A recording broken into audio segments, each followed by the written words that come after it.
going to kind of run quickly and move right to the critical improvements presentation. If you can't see where you are, just as help, there's a couple of things there. Just get comfortable at any time. There's a restroom right out the door and to the right, and refreshments up here, so feel free to move around. Thank you for coming today. We're excited about this. We have Mike and Donnie to present within this presentation. Tina and I also will be presenting. So once I get used to doing this. Do you have any more agendas anywhere? No. I'll share the agendas on the table if you need, but basically we're here now, and we don't want to keep this slide up for too long. This is our current conditions. We have some excellent businesses here. We have some really great events, and we have a lot going for us. We have history, we have culture, and we have strong bones in many, many ways of architecture, of people, of culture, but we're not where we need to be. And I don't need to spend any more time than that talking about that. The point is we need a major transformation here, and it's already begun. That's what we're going to talk about today.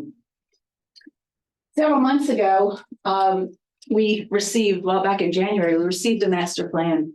2 years ago, we started the process to hire a team that would be most qualified to develop a master plan for us.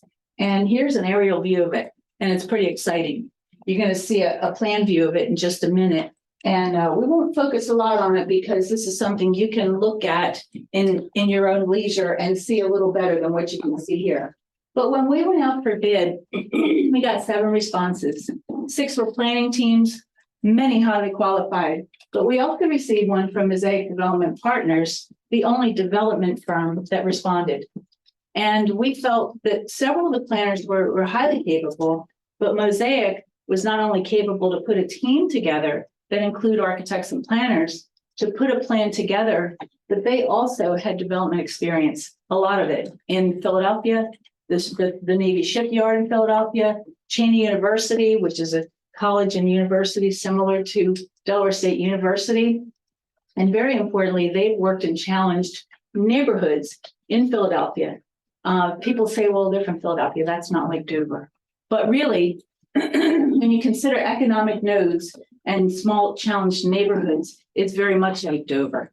And so we were very excited to engage them in this project. It took about a year. And one of the reasons beyond the development and the idea that we're not only going to make a plan, but we're going to start developing quickly is equitable development.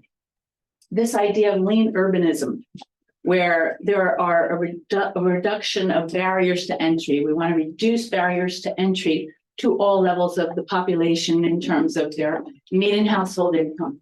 And so this means reducing barriers to entry in business, in access to funding, and access to workforce and job opportunities, and also in small business and housing. We want to reduce barriers to people getting quality housing, whatever level of household income they are. The process very quickly included engagement of about 800 people from the community, which is a higher percentage, Mosaic said, than most in terms of how we engaged and who we engaged. And that included one-on-one stakeholder interviews. It included rooms full of thought leaders and experts in their specific area of trade or technology or profession.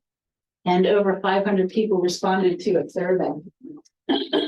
What we found is that there's a need for greater density. And when we say density, we need a lot more people here. And so the plan is calling for 2,000 new residents. We say, gosh, where are we going to find 2,000 new residents to move into downtown Dover?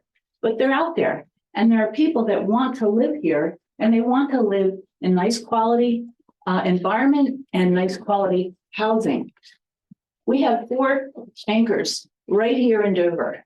And as Mosaic said, if you have eds and meds in government, you're already like almost there. And look what we have.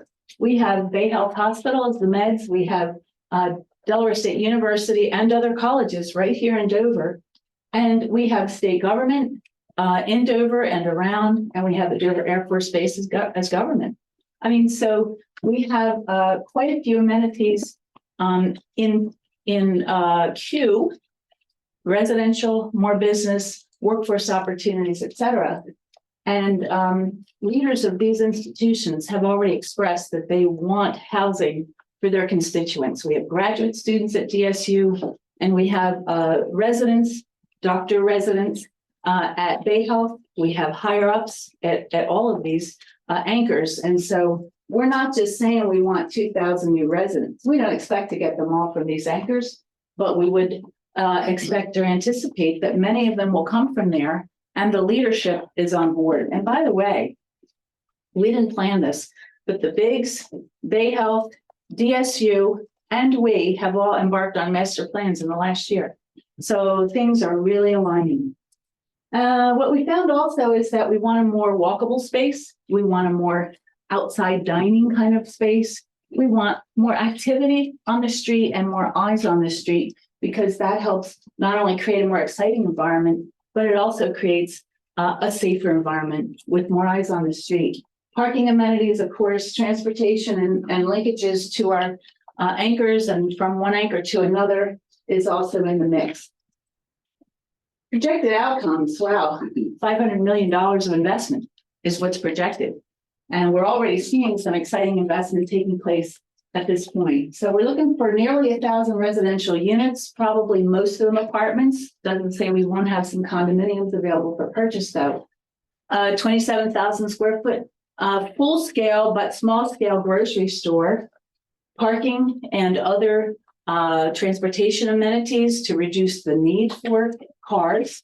Some public space, public amenities like art walk, river walk, recreational area, and a multimodal transit hub so that we can go to one place and find like a micro transit, small Uber style bus, scooters, bikes, and others.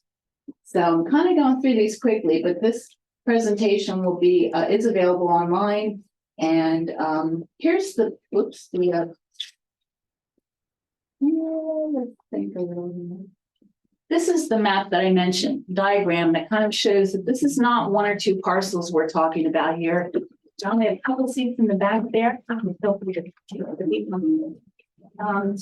And so we're looking from east to west, west end on the left side, all the way to the east. And we're showing here 12 sites that are largely DDP owned or city owned, a couple privately owned. But the point is, we're not talking about one or two redevelopment projects. We're talking about many public, private, and of course, recreational opportunities as well. Am I doing this right, Zach? Wait. Shift. Like that box up over there. Oh, like that, like that. Good. All right, so, okay, so we wouldn't want to pass this. This is the most, is this not exciting? Not the most exciting. We're going to hear from Mike in a minute. But this is really exciting. 120 South Governors Avenue, where the Auto Plus store is. We have room there for a 6-story, 5 apartments above, first floor, large grocery store, small scale, not large, on the left, coffee shop, potentially even a daycare and a fitness center. And you can see on the roof, there's rooftop amenities. So this is something that we want to encourage, is being able to get up high and look out over Dover, have fire pits and restaurants and gathering space. So this is a project that's moved from an MOU to now a binding MOU. DDP has partnered with Mosaic, that was selected through a competitive process to be the developer, as well as Colonial Parking. So the three of us are working toward a final development agreement. So probably within the next 6 months, we're targeting, perhaps sooner, having a full development agreement to proceed. Right now, we're in the second stage of 3, which is a binding MOU to finalize our capital stack or funding mechanisms to make a project like this happen right at 120 South Governors Avenue. DDP also owns, as well as the city in partnership, another property where that multimodal transit center is being considered, again, with Uber, scooters, as well as residential wrapping the facility. And I mentioned public spaces as well. We have the lake outside of Fraser's, as well as area just south of Legislative Mall that provide opportunities for community engagement through an amphitheater for presentations and small scale concerts or local people to do their entertaining, and a river walk proposed on an area that's now a brownfield, but upon cleanup will become a recreational area. So Mike is going to, I'd like to introduce you to Mike, and come on up. And I wanted to start with this reality that investment is starting to be made as a result of the plan being made and circulated, and excitement that's being generated through this concept plan that is being put into action. And so Mike is going to tell us about a project that he's engaged in at this time, and is moving pretty expeditiously on getting a lot of people excited. Thank you, Diane. As Diane mentioned, we're in the early stages, so we're under contract to purchase the old Dover Post. Preliminarily, we've named this project the Old Post, and looking at an adaptive reuse of the facility. So we're in due diligence right now, studying the facility, studying the services.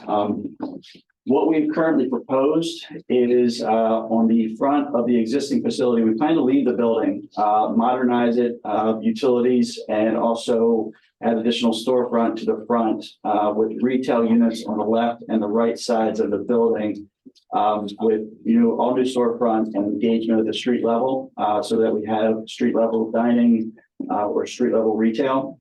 The two-story section that is existing in the center will become mixed business use, and also serve as the entryway to the apartments to the rear. So the rear of the structure, where the primary mail sorting took place, is the large open warehouse. So our intent is to modernize and adapt that into apartments, as well as a 3-story apartment complex on the rear of the property that would go over top of the existing parking lot. So just kind of, again, preliminary plan views. We have retail units as well as the business unit in the center. Plans call for us to actually demo a portion of the center of the existing old warehouse mail sorting area, and that would be a outdoor courtyard that would be surrounded by apartments.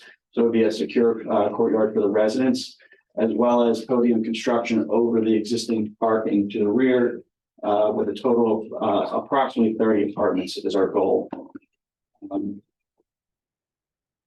So just a few renderings showing the street level engagement that we're intending to, and then the rear 3-story addition with parking below for the apartments.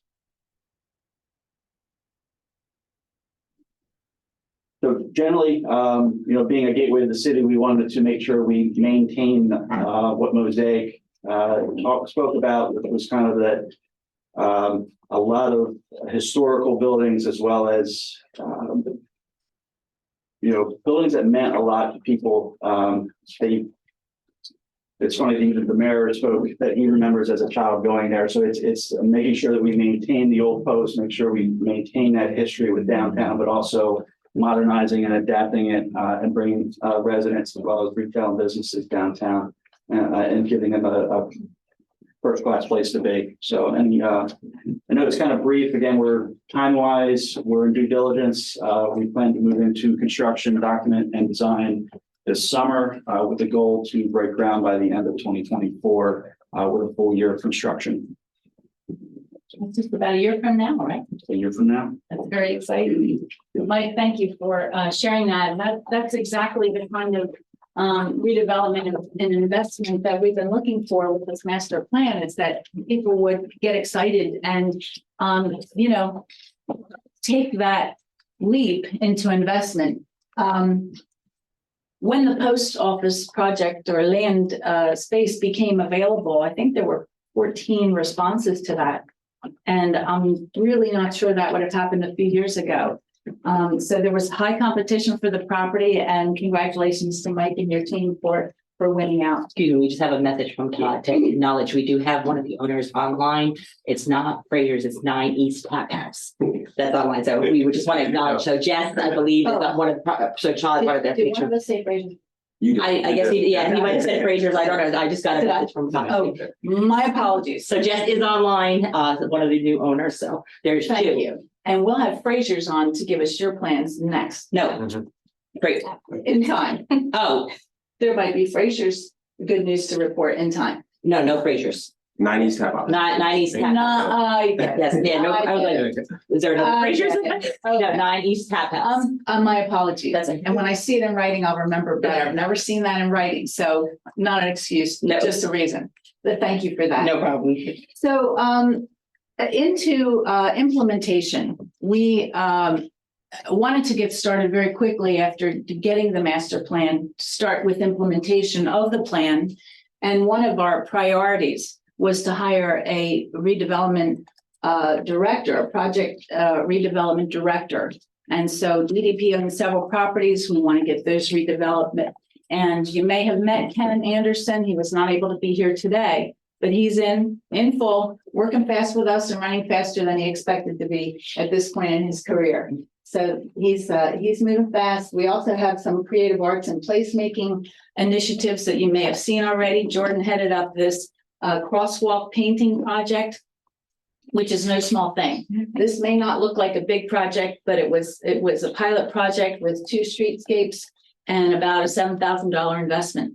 But it's an excellent pilot, and this sets us up along with the mural project that was done a couple of years ago, and our plein air painting events. All these arts are creating like an experience, engagement with the community, and it's setting us up for potentially a larger grant request to do more of this. And young people, as well as those of us that are not quite as young, all like to get engaged in our community. We like an experience, we like to get doing it, and we like our kids to get involved.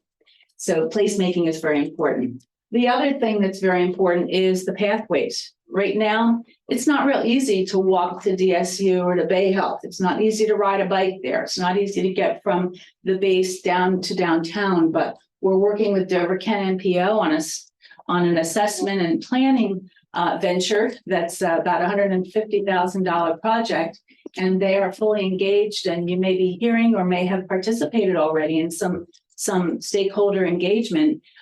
There will be more of that. And if you go to downtowndover.com, you will see a link for the pathway study. You can actually go on a map and post where you have ideas or problem spots currently in our Dover kind of district. If you say, I think this should be a bike path, or this is a hard intersection to cross, we really want your engagement. NPO is looking for your engagement so they can respond with plans to address. There are some other things that have to be done to make this plan come to life, and that has to do with the city as an agency, or as the agency, the government agency, to ensure that the C2 zoning opportunities are favorable to developers. They've held 3 workshops, got community input, and they have a first reading and are targeting completion in February of things like reducing the parking requirement and enabling developers to put forth what they know their tenants are requiring. There will also be perhaps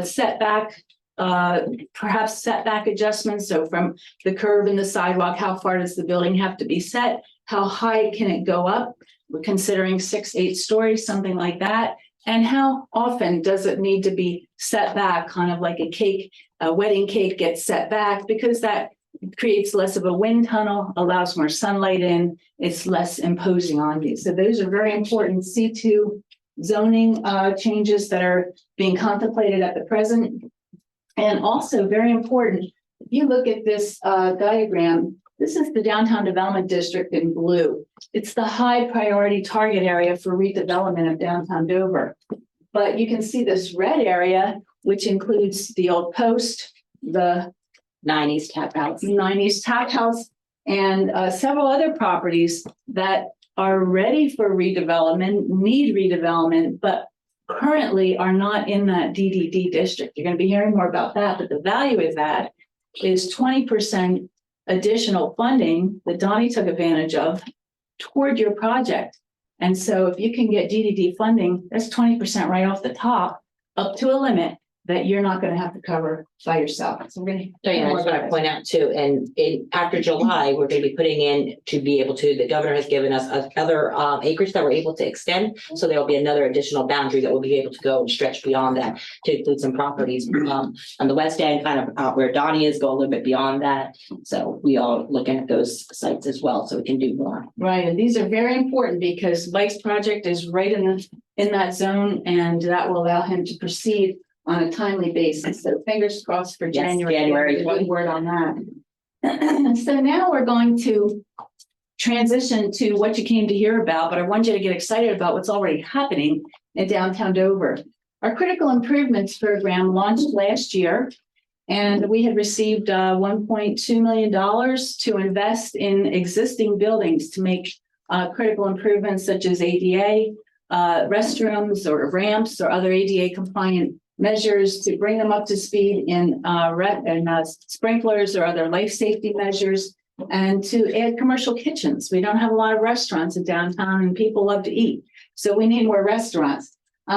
In the past year, 10 projects were chosen for funding allocations, and that's a very important word. I'll talk more about that in a minute.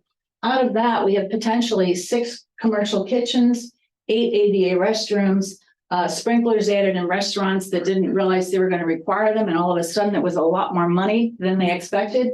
And so I say allocation because funds are not distributed until the improvements are done as they were intended to be and approved to be, and until there's a tenant in place in a building that was formerly not occupied. So that's very important. So they're selectees or allocatees, people that have been allocated funding, but it's not dispersed until these requirements are met. Otherwise, we would be funding private investment, and there would be no benefit to the community if the space doesn't get leased for benefit of the community.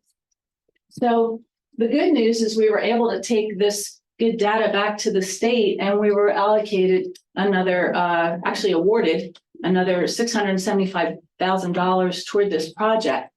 To this program. And so that's what we're here talking about today, is a new round of funding and new applicants that would be able to take advantage and start their projects to start bringing them up to speed. Doug Ferris is a recipient. He owns Coney Island Hot Dog. He put in 2 commercial kitchens. He also put in 2 apartments. Two apartments. 2 ADA restrooms, 2 market rate apartments, and one commercial kitchen. Yeah, that's not that big of a space that needs more than 1 commercial kitchen. So he was awarded funding, and Donnie, and that building was vacant for 16 years plus. So this was really a support to him getting beautiful apartments that were rented before they were even completed. And so that is a good indication that there's a desire for residences. So Donnie, we're going to hear from Donnie, who was a recipient. Well, you're going to be, but it's in the works. What happens if you use DDD funding? Once they approve the funding, then it comes from us. So that's its own process. But come and talk about your project that included critical improvements, because we're thrilled to be part of that. Thrilled to be recycling. What's that? I'm Donnie Liggins, owner of Real House Beer Garden.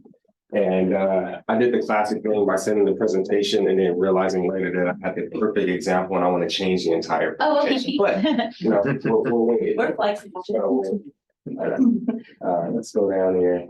Because I realize this crowd is perfect for the example I want to give and how the critical improvements program helps out tremendously for us.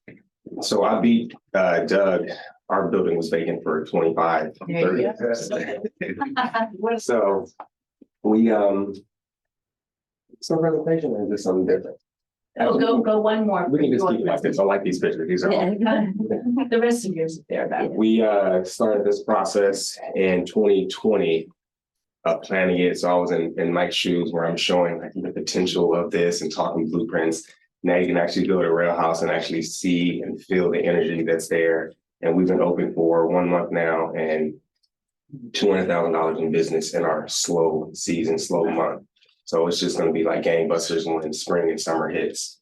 And Zach is having a happy hour today at 5.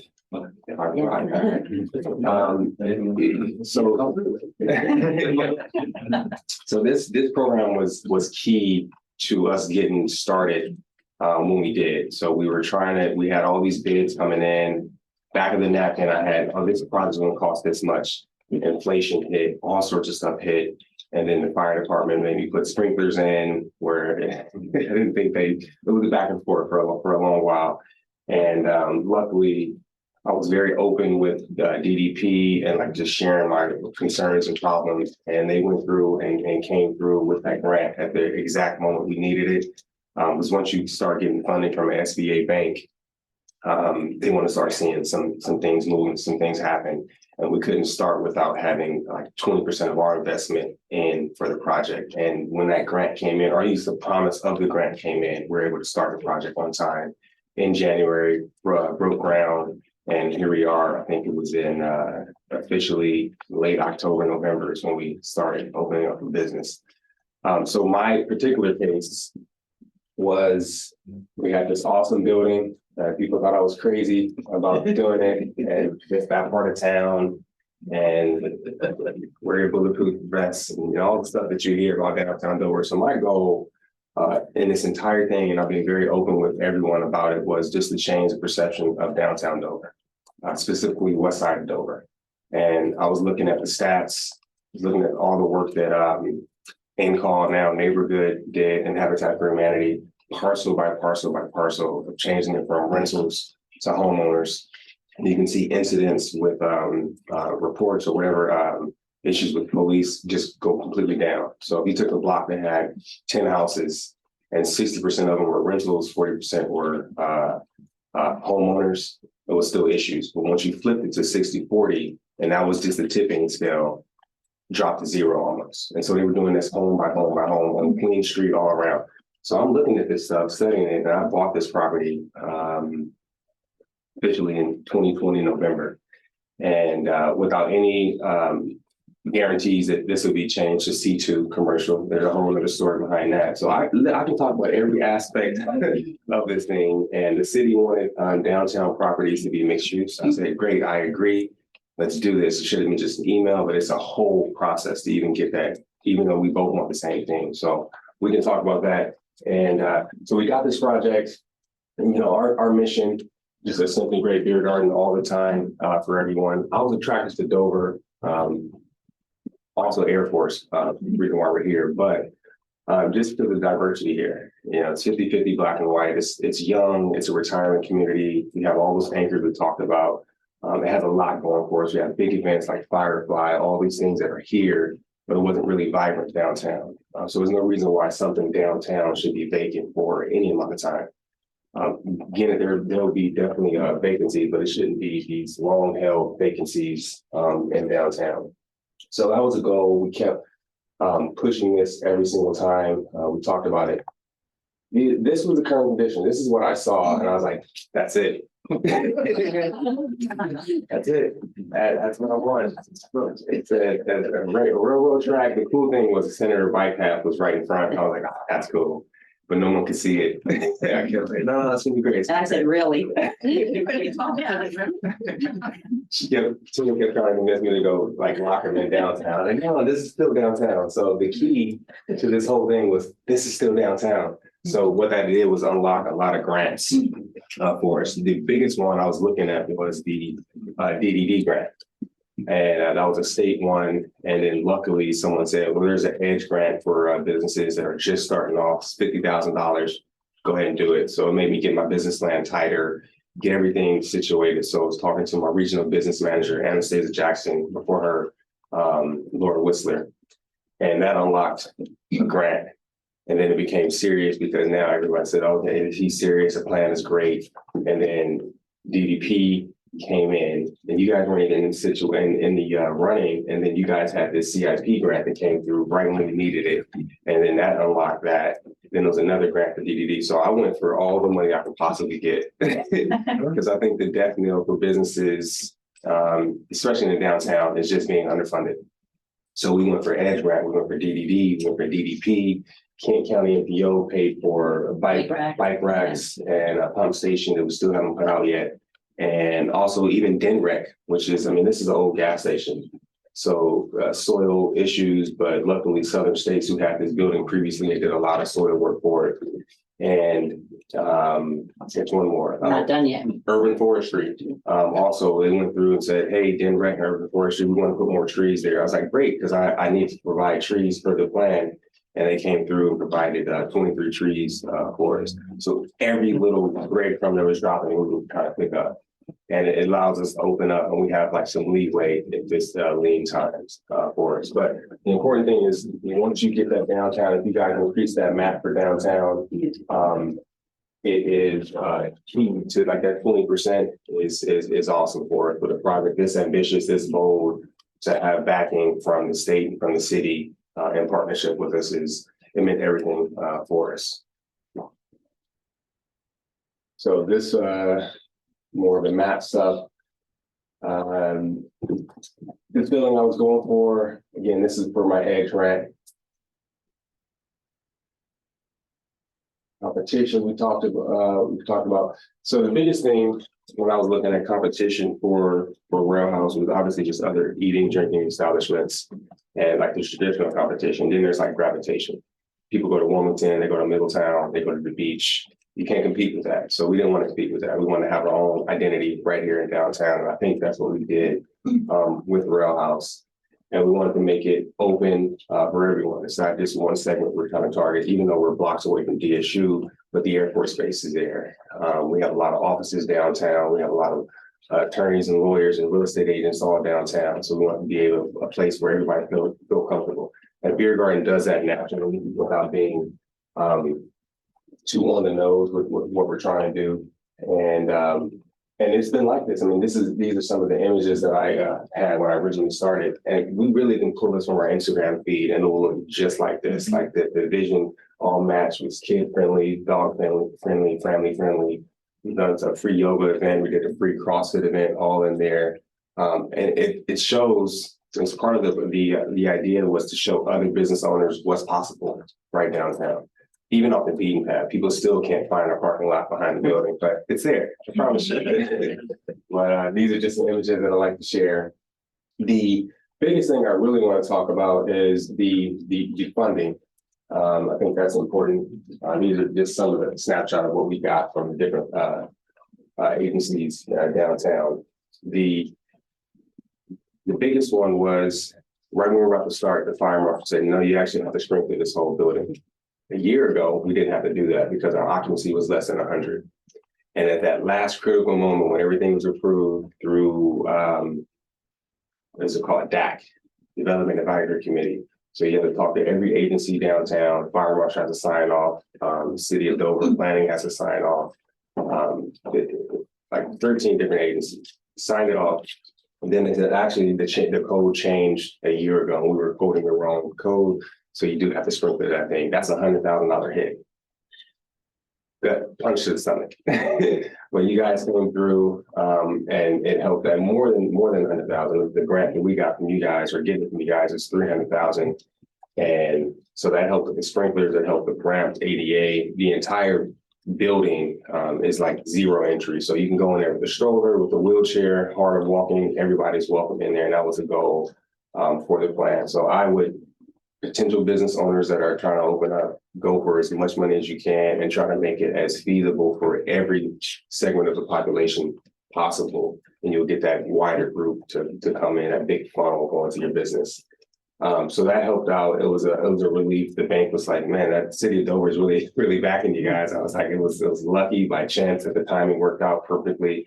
And then they got the fire department off our back. We were all sprinkled, we were all safe, and it was all just life safety stuff that really helped out for us.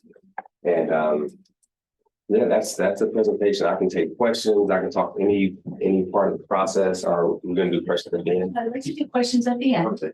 And what's not on here is another $10,000 from the county, which is the DDD That is- match at the county level, Kent County. That is right. And I just wanted to say, if you say your idea is crazy, that's when you know you're on the right I track. believe Because, yeah, And if you're looking for snow, it will snow on Saturday there. You're right. Again, it snowed last Saturday at the rail house, it's snowing yet for the kids. and it's Delaware's first and only year-round beer garden, That's true. right? That's All true. right, so I'm gonna invite Tina to come up here and talk very briefly about the Downtown Development Districts Program. This is where that 20% came from for Donnie, and also the $10,000 match from Kent County. So as you heard, I worked with Donnie and I've worked with a couple other people in the room already for your critical improvements. I worked with you for your DDD, your facades, your architectural grants. And I will be continuing to work with many of you again for this next round that we're going to be doing. We start off at the top. So we have this critical improvements program, but this critical improvement program, we're asking that you leverage these funds by using all of the state funds, city funds, and local funds first. And then you can maximize, the amount that we're able to give you towards this project. So we start off with the DDD, as Donnie talked, that's a 20% rebate on your hard costs. And when I'm telling people, when I'm sitting down, I'm actually working with Penny and her family right now, and Siobhan, look at the overall project. Go for the gusto when you're looking at this, because this money from the state is only here now. It may not be here next year or the year after. Teresa took advantage of this program as well for her first and second space, right? Your vintage, the DDD from Delaware State Housing Authority. Yes, that's the only thing that was available to me. Correct. At that time, that's what was all that was available. So now we're getting leverage by using these other programs. So I'm asking people, look at your project, go for everything. Residential, if you have space available, like Siobhan and Cheston, Penny's space, look at everything you may need, HVAC, roofing, all the stuff that's actually covered. And then we sit down and decide if you're going to be a small or large project. Right now, there's going to be a next round for large projects, which is the maximum amount. And that actual application is going to be in February. So it's coming up on us very fast. I'm working with some of the other property owners to make sure that we get that in. Dover and Kent County as a whole has not seen our slice of the pie like Newcastle County and Sussex County. They seem to always get all the funding. So we're trying to change that now and make sure that we get more down here. So I'm hoping that we get some large projects. We're hoping that Mike's would make it, but it may not. It'd have to wait till the fall. But some other ones like Penny's, we might be putting forward. So I just wanted to say that you want to come to me first when you're doing a project. I try to stress that a lot because I'm going to guide you and navigate you in every way that I can possibly and find the best amounts of money for you and try to navigate the city process with you. So we'll start off at that DDD for the Delaware State Housing Authorities, and then we're going to move into the county where Diane said it was an additional $10,000 you get on top of the 20% rebate. Then we go into the city incentives, which are huge, especially if you're buying a property. You can get your impact fees waived, and that's big when you're starting to add bathrooms in for residential and kitchens and so forth. That's a huge savings because when people get that bill and they're like, wow, $10,000 in impact fees, it's waived for you now. You don't have to worry about that. The next is your tax abatement. So it starts off at 100% and it slides down over 10 years. So when you're buying that property and you have a $1,200 tax bill, and now you're like, you've done $500,000 improvements, your tax, bill is going to be a lot higher, but you're abated from that over the course of 10 years in a sliding scale. That's a huge saving. If you bought the property and now, just like Cheston and Siobhan, you go and you do all this renovation and you get your 2.5% or 2.5 or 2.9% transfer tax. 4% in total too. Oh, 4. Well, no, you only get the buyer side. Yeah, Correct. So 2%. the 2%. So you get that back from that. So that's another incentive. Let's see, you get your permits waived, the fees, For not 3 years. Yep. Yeah. So over the course of your project, if you're going to file for plumbing, electrical, general contracting Oh, no. permits, No, your electric is not waived. Anything for the city of Dover is waived, and then you get business license for 3 years. your business license for 3 years, but you're over the course of 10 years on your plumbing, your They had, You it's supposed to only be get tax electric. abatement for 10 years, but electric I paid for everything. They said it was a state type of thing. It was not. county. Okay, we have to, I just want to go back and make sure that they did not charge, that you weren't charged for something, because you should be waived. Did you get yours? You have to still file for them, but you don't have to pay for them. Yeah, no, But I we'll, did. we'll check to make sure for you, because they should reimburse you. So all of those fees have to be normally paid if you were doing a project. You would not have to do that if you get the incentive through the city. And then I think that's it for the city wise. Then we move on to ours. We have the architectural fees. We have an architectural program where if you get an architect involved in your project, you have to do all of the work, submit your plans to us. We get an approval for you. And then at the end of your project, at the completion of it in a CO, then you will get reimbursed those architectural fees. The first 1,000 of it is at 100%. And the next 4,000 is at 50% back to you. But again, with a CO and actual, ready to open. So you will not get that.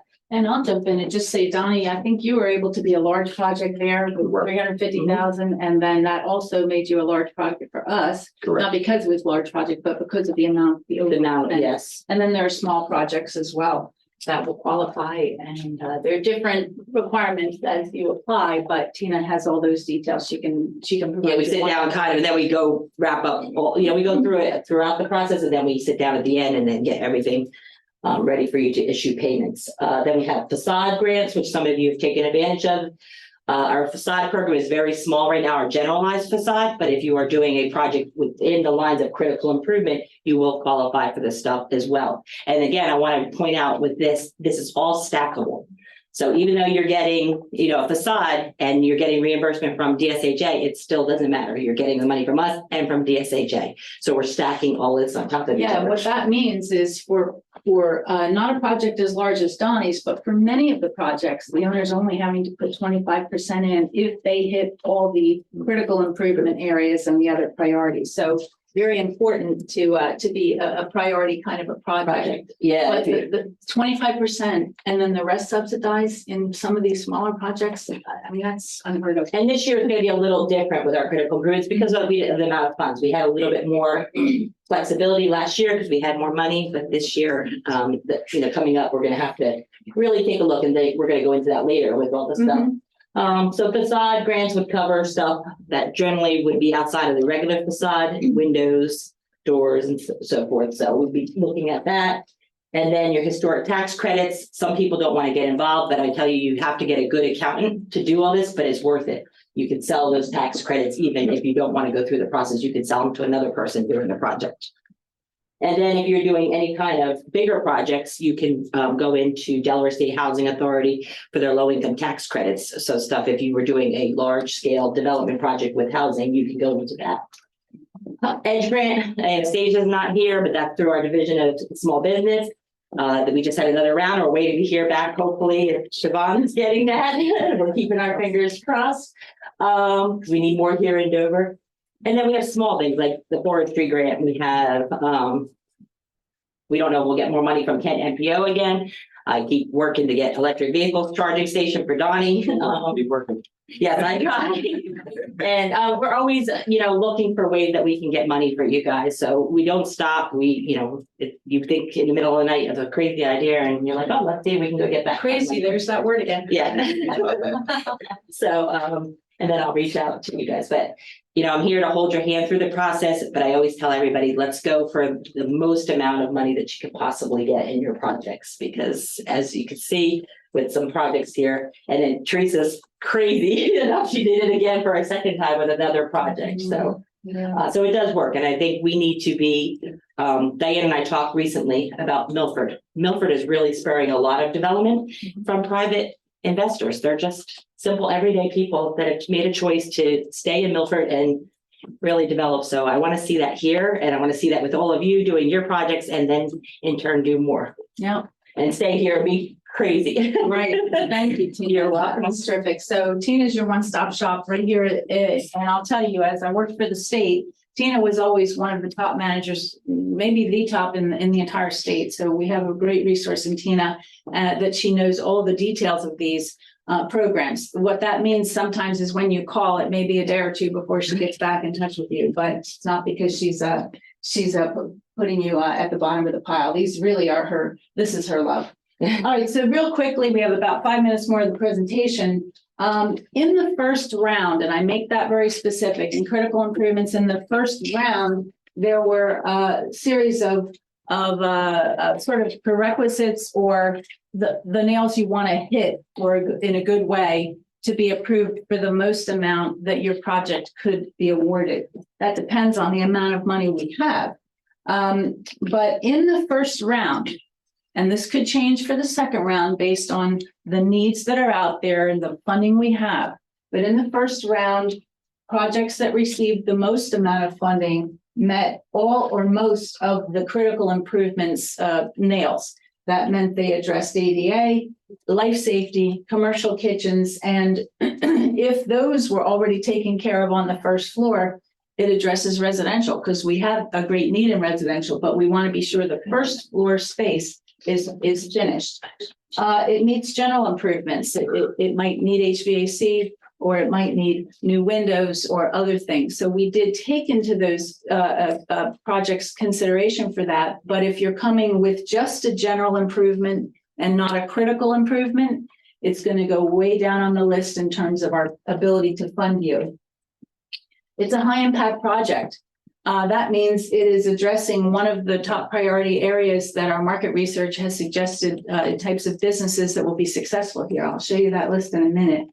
High impact also means it addresses vacancy. If it's been vacant a long time, we want to get it in use and occupied and up to speed. So if it's vacant, we don't want to penalize those that have not had vacant buildings, but it will help in terms of getting our attention for sure. And again, top priority business, we want to be sure that it's, or not sure, but it helps if it's one of these kinds of businesses, a microbrewery or a pub of some kind, restaurants, millennial taverns, healthy eating, healthy living, apparel of many kinds, farm fresh, personal services, gift jewelry, and novelty kinds of destinations, and then specialties like wine and cheese.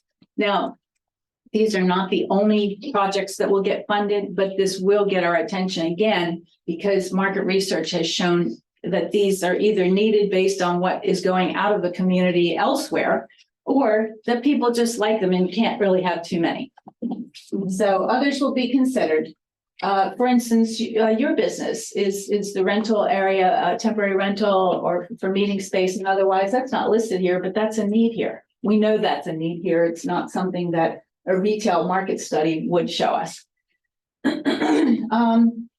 Allocation. These are the requirements that for those that have been allocated funding. You need to own the property. If you're a tenant, you need to have the authorization, not only the authorization of the owner of the building, but that person needs to apply. At present, that's how it stands. That's how it was done before.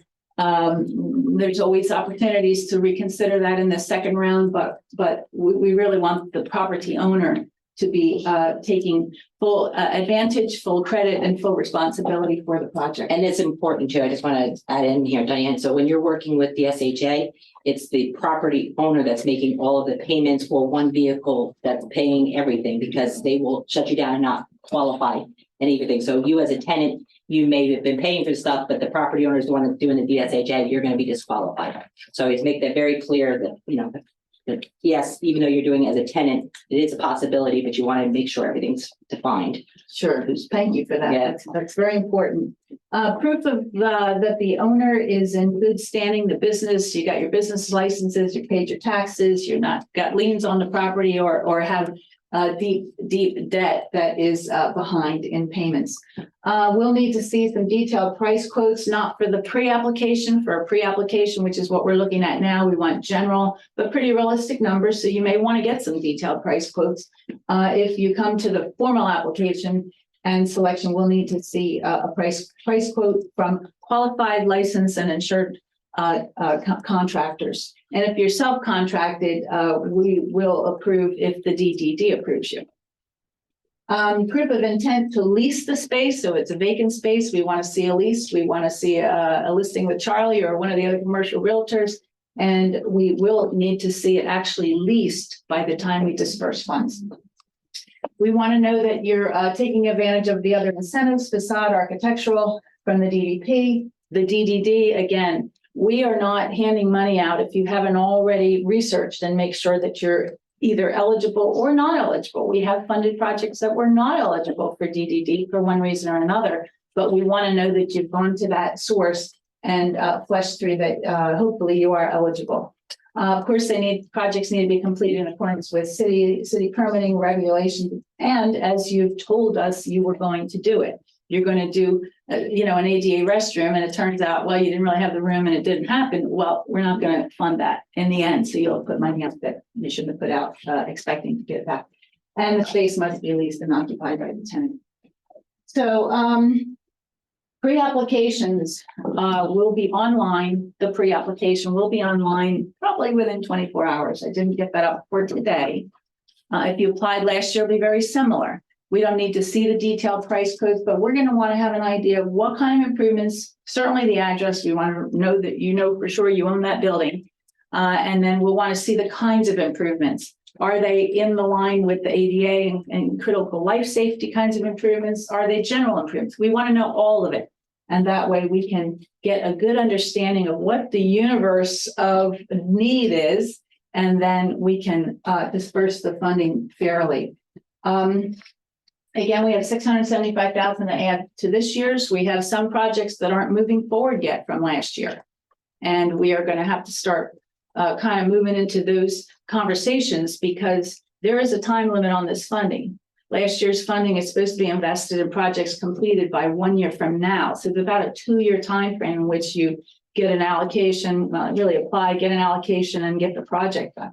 I mean, this is meant so that when the new construction comes, we're ready with existing buildings. And then, of course, like Donnie's, 300,000 is the maximum allocation in that was made in the last. We had, I think, 3 projects that were awarded a full amount in an allocation. Not all of them have moved forward yet.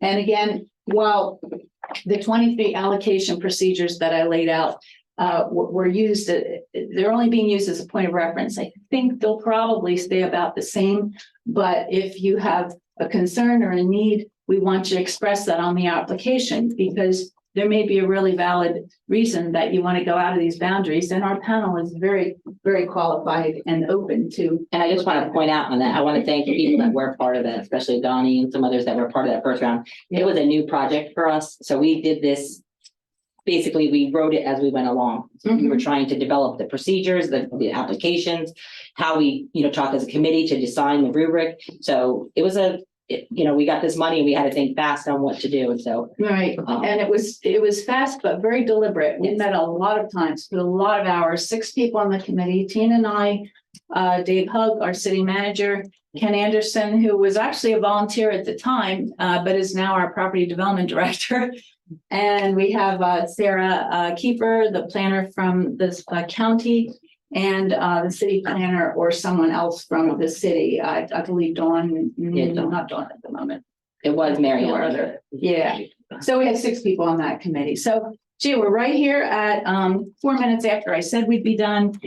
Thank you for your presentations. I think I might take a motion just to formally adjourn the meeting, but then we'll just open right away for questions and answers. So moved to adjourn the meeting. Mike to adjourn. Second. Okay, Charlie, John Van Gorp seconded. And so the formal meeting is done.